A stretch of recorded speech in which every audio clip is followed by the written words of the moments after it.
Oh, I'll teach you some manners.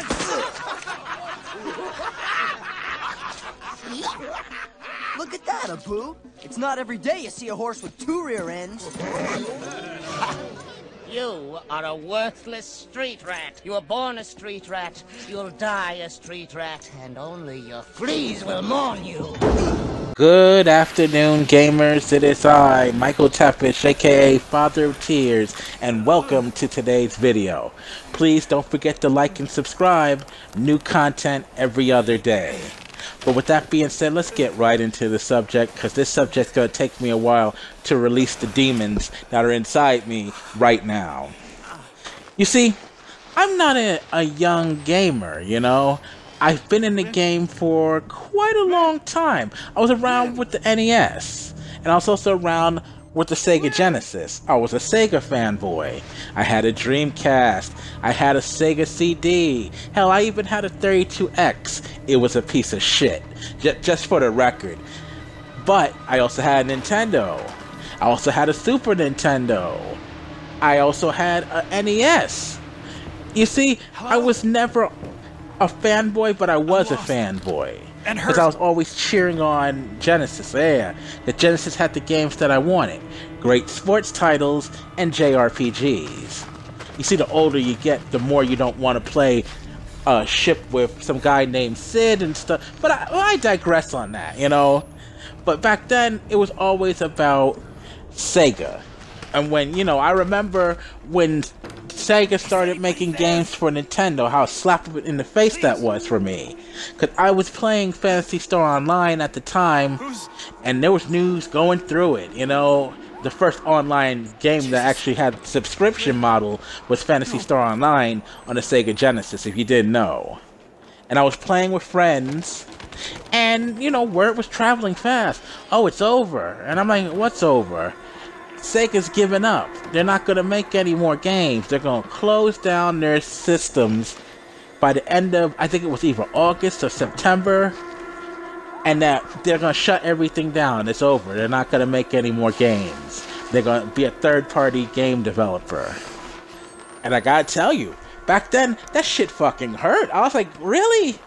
After all the support, after all the money that I gave to this company, and all the money, because Phantasy Star Online, there would be thousands of people on that game. It was the first real online MMORPG. And it only had like maybe 12 stages. But there were so many people there, you were thinking, oh yeah, I'm going to finally enjoy some MMORPG. It was new. No one even knew what the hell it was. But Sega just gave up. They weren't making enough money. And now look at Sega now. Sega's just so far away from what it used to be, it's crazy. So much so that Sega has people want to make their Dreamcast all over again. If they made another Dreamcast, I'd buy it. Just like that. Like that. Without even a second thought, I would buy a Sega Dreamcast. But I'm digressing. I just spent a few minutes talking about it. But it hurt to know that Sega turned their backs on their consumers. The people who came into this, we're supporting them, we're rah and cheering their ass on, only to find out that Sega said, yeah, fuck you, we're not making enough money, we want to make some Sony PlayStation money, we want to make some Nintendo money, you see? But it puts this to where we're at right now. I always thought, in my heart of hearts, that Nintendo fanboys were the worst. They always were talking shit about how Mario is the best game that's ever created, and how we're all gonna have to get a Nintendo system anyway because they're gonna go belly up.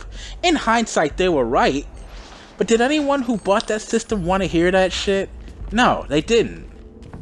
But they were pretty bad. But I gotta tell you, there is no fan group that is worse. And we're talking PC elitist, Xbox fanboys, Neo Geo fans, Genesis, Nintendo. There is no fan base worse than Sony fanboys. They are the literal cancer to gaming. They don't like to see you happy if you have a Nintendo Switch. They don't want to see you happy when you have an Xbox One and you don't care if the graphics are up to par with their system. But now they don't care either. They're like, oh well, graphics don't matter anymore. It's all about the games. When Xbox had all those games last year, like Christmas, and PlayStation had nothing to show, they weren't saying that. It was all about the 1080p narrative. And who feeds these beasts? Who feeds the fanboys all this shit?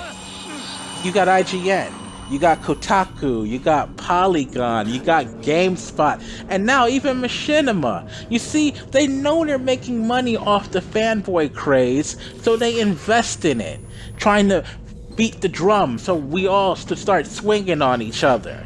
You know, oh, let's see which game is better. Call of Duty Ghost on Xbox or on PlayStation 4. Oh, it's only 900p on Xbox One, but it's 1080p on PlayStation 4. You should get it. Digital Foundry did the same fucking shit.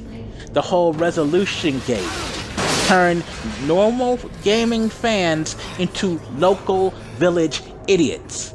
And they won't stop. It's never gonna stop. It's always going to be this way. And they'll switch the narrative so quickly, turn on a dime. It was all about the graphics at one point. But now that Xbox Scorpio has better graphics, and it's going to have a more powerful GPU, it's not about the graphics anymore. It's about the games. How sweet is that? So it pretty much tells you that no matter what you say, no matter what they say, you can't believe anything they say. Nothing. They just don't want to buy your system, and they want you to be miserable because you don't like their system. Every time they get a review on Metacritic, oh, Horizon Zero Dawn got 80s and 90s and 100. Oh, while Halo 4 or Halo 5 got 75. I didn't know 75 was a lower score, or a bad score in general, but for them, that means it makes it a better game than Halo 5. And they'll continue with that shit. But now, with the Xbox Scorpio coming, the narrative has completely changed. Graphics don't mean shit. It's all about the games. And you know who's furthering that again? Websites. You got N4G talking about how it's all about the games. You got IGN saying it's all about the games. They didn't say that this Christmas season because Xbox had all the games out, while PlayStation 4 had nothing out. But you didn't hear the same equivalent or same conversation as you heard with Microsoft. It's crazy. And we keep going to the drum. They keep beating the fucking drum, and we keep fighting each other over something as stupid as gaming. And they are bitter. PlayStation fanboys are bitter. They will go on YouTube channels and harass Xbox gamers on Xbox websites and YouTube channels. You don't believe me? Go, as soon as you're done with this video, type in Xbox and go into any video you want to. You will find PlayStation fanboys talking shit about 1080p, or I should buy this system, or Xbox One is shit. They have no life. They will harass you on Twitter. They'll make pictures of you doing gay shit, which there's nothing wrong with that. They'll make you, they'll get you into fights over gaming. They are the loosest losers in gaming. I've never seen anything like it before. And they talk about how games are great, and they give you a list of games that they like, but yet they never play them. How are you going to talk about playing a game where you're on YouTube and Twitter talking shit? I see them on there more than they actually say they play games. It's hilarious. You're pure cancer. You embarrass any person who has a PlayStation who's not one of you raging lunatics. I have a PlayStation 4 Pro. And if someone asks me, I tell them I only have an Xbox because I'm embarrassed. Ashamed of you. Completely ashamed. And I'm a proud Xbox guy, so that's how it's always going to be. But I'm not going to down you because you want a PlayStation. If you want a PlayStation, buy a PlayStation. Play their games. Enjoy their games. But there are other systems out there. You should try them too if you can. If not, enjoy what you have. Don't shit on the other person just because they don't want two games that you like. But for PlayStation fanboys, that's never going to end. They're like little kids. They make sock accounts on YouTube and Twitter to harass people who are proud to be gamers of a certain sign. If you're a Nintendo gamer, PlayStation fanboys will shit on you. And if you're an Xbox gamer, they will harass you in every video that you make. Disgusting. Worst fans in the history of gaming. And thank you for listening to this video. And remember, if you can't be good, be bad.